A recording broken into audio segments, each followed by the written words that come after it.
नमस्कार, संतोष की रिपोर्ट में आप सबों का स्वागत है। और आज हम संतोष की रिपोर्ट में बात प्रशांत किशोर की उस बयान की कर रहे हैं जिस बयान की वजह से पूरे बिहार की राजनीति अचानक इस कड़ाके के ठंड में भी गर्म हो गया है। मतलब कह दीजिए कि 30-40 डिग्री सेल्सियस तापमान पहुंच गया है बिहार की राजनीति के। ऐसे में सवाल उठना लाजमी है कि आखिर प्रशांत किशोर ने ऐसी कौन सी नस दबा दी कि पूरा सत्ता पक्ष प्रशांत किशोर पर टूट पड़ा है। और आज स्वभाव से नरम माने जाने वाले मंगल पांडे ने तो हदें पार कर दी। उससे तो कोई उम्मीद भी नहीं की जा सकती थी कि प्रशांत किशोर को लेकर या किसी भी व्यक्ति को लेकर इस तरीके से बयान दे सकते हैं मंगल पांडे। नीरज तो अमूमन बयान बहादुर हैं, वो बयान देते रहते हैं, लेकिन नीरज के अंदर भी वो जो तलखी देखने को मिला और आज मंगल पांडे को लेकर जो तलखी मंगल पांडे के बयान में जो तलखी देखने को मिला, उससे कहीं न कहीं लग रहा है कि कुछ न कुछ तो गड़बड़ है भाई।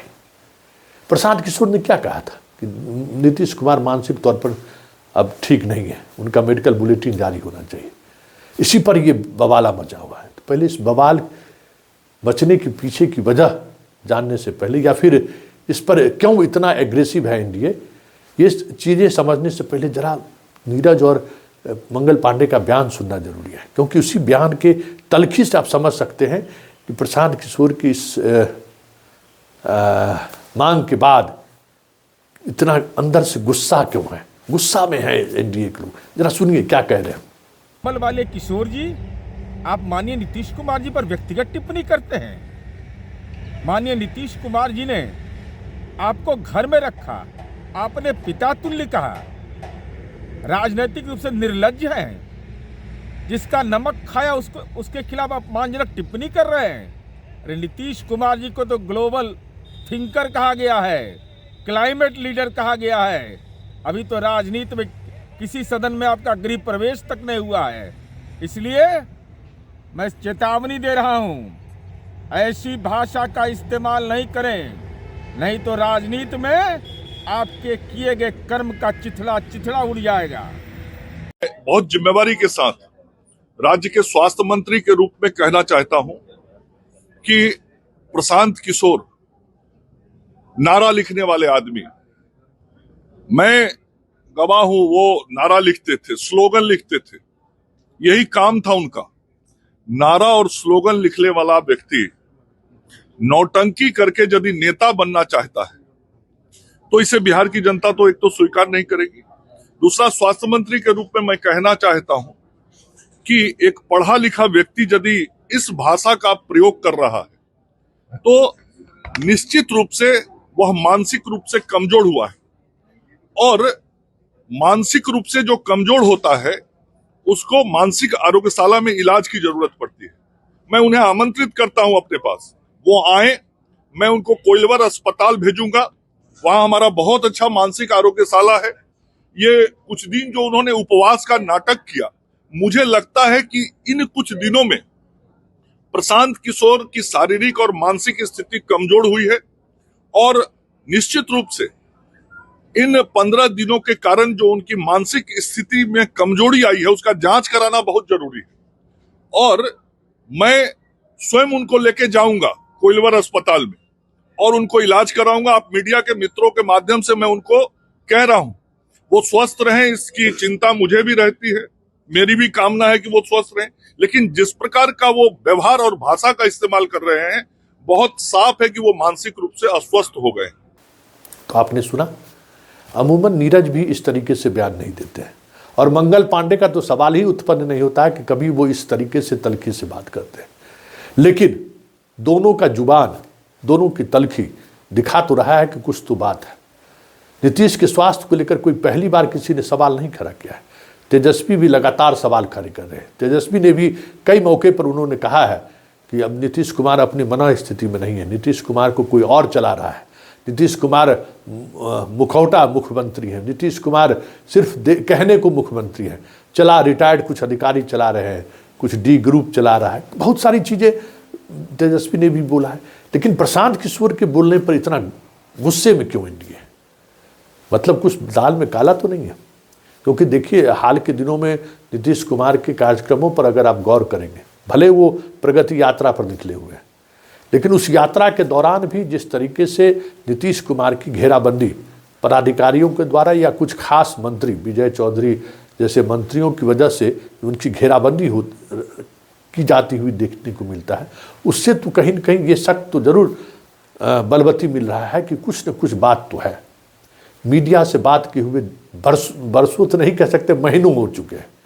एक दिन मुजफ्फरपुर में कुछ बात उन्होंने की, लेकिन जैसे ही क्रॉस क्वेश्चन हुआ विजय चौधरी बीच में आ गए, फिर वो बात नहीं हो सकी। मतलब इंडिपेंडेंटली जो नीतीश कुमार जिस तरीके से मीडिया से बात करते थे, हर बार अभी प्रगति यात्रा में तो छाए रहते, वो हर सवालों का वो जवाब देते थे, चाहे सवाल किसी से भी जुड़ा क्यों ना हो, मोदी के साथ क्यों है, लालू के साथ क्यों नहीं है, कई तरह के सवाल भी जो सीधे तौर पे सवाल हुआ करता था, नीतीश कुमार हंस के मुस्कुरा कर जवाब देते थे। लेकिन वो मीडिया से उनकी दूरी साफ देखने को मिलता है। पदाधिकारी भी नहीं चाहते हैं कि मीडिया उनके करीब आए। तो ऐसे में सवाल उठना तो लाजमी है कि मुख्यमंत्री में कुछ न कुछ चीज़ें हैं जिसको सरकार और सत्ता छुपा रही है। लेकिन बड़ी बात यह है कि प्रशांत किशोर के इस बयान के बाद इतना हलचल क्यों है, अचानक तापक्रम क्यों बढ़ गया है? क्योंकि देखिए एक बात तय है कि नीतीश कुमार के स्वास्थ्य को लेकर अब चर्चाएं गांव-गांव तक होने लगी है, और ये चर्चा अब गंभीरता से होने लगी है, या जब सोचिए कि गंभीर रूप धारण करने लगा है। लोगों को लगने लग रहा है कि नीतीश कुमार अब पहले वाली स्थिति में नहीं है। लोगों को यह भी महसूस होने लगा है कि नीतीश कुमार किसी दबाव में तो नहीं है, नीतीश कुमार खुलकर बोल नहीं पाते हैं। लगता ही नहीं है कि वो नीतीश कुमार है जिस नीतीश कुमार को बिहार ने देखा है।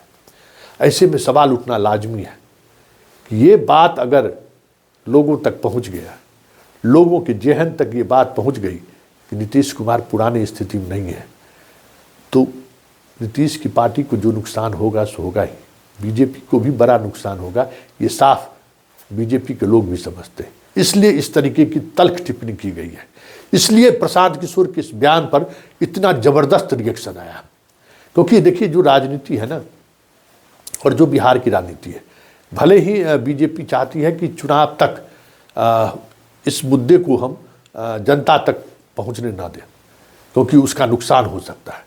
इस मुद्दे को कहीं न कहीं तब तक छुपाए रखना है जब तक सत्ता हस्तांतरण की बात सामने नहीं आ जाए। उस दौर में भले हम सवाल खड़ा कर दें या किसी प्लेटफॉर्म के माध्यम से ये सवाल खड़े करने में सहयोग कर दें कि भाई नीतीश कुमार अब उस मना स्थिति में नहीं है या मानसिक स्थिति में नहीं है, लेकिन चुनाव से पहले ये कदापि नहीं चाहती है बीजेपी कि ये मुद्दा बने। क्योंकि ये मुद्दा जैसे ही बनेगा ना, तो फिर बिहार की जो जातीय राजनीति है उस राजनीति में बीजेपी दूर दूर तक नहीं टिकेगी। आज नीतीश है तो वो राजनीति नहीं चल रही है, मतलब जाति की राजनीति, अगड़ा पिछड़ा की राजनीति, सोशल जस्टिस की राजनीति, वो राजनीति नीतीश है इसलिए नहीं चल रहा है। लेकिन जैसे ही लगेगा कि अब नीतीश इस दौर इस रेस में नहीं है, नीतीश अब उस वाकई में उनकी मन स्थिति वो अब पहले वाली नहीं है, तो फिर उनके वोटर में ही टूट नहीं होगा। बीजेपी के भी कई वर्ग के वोटर ऐसे हैं जो उनसे बिदक सकते हैं। यही डर है, और यही डर आज मंगल पांडे के चेहरे पर आप साफ दिख रहा होगा, साफ आपने भी महसूस किया होगा कि प्रशांत किशोर के इस बयान के बाद क्यों असहज हो गई बीजेपी। लेकिन दिलचस्प बात यह है कि कब तक नीतीश कुमार के स्वास्थ्य को लेकर बीजेपी या जदयू चुप्पी साधे रखेगा, या कब तक छुपा के वो रखते हैं कि नीतीश कुमार पहले वाले नीतीश कुमार नहीं है। क्योंकि हर कोई जानने वाला जो उनके पास जाते हैं, जो उनसे मिलते हैं, जो उनसे बात करते हैं, वो बाहर निकलते ही कहते हैं कि पहले वाले नीतीश जी अब नहीं रहे। कभी कभी वो ठीक भी रहते हैं, कभी कभी ठीक नहीं भी रहते हैं, ये भी सभी लोग कहते हैं। लेकिन पहले वाले नीतीश कुमार नहीं है, वो हर किसी की जुबान पर है कि अब वो नीतीश पहले वाले नहीं रही। इसलिए अगर ये बातें आम लोगों तक पहुंच गई तो 2025 के चुनाव के आगाज होने से पहले ही बिहार की पूरी सियासत बदल जाए तो कोई बड़ी बात नहीं होगी।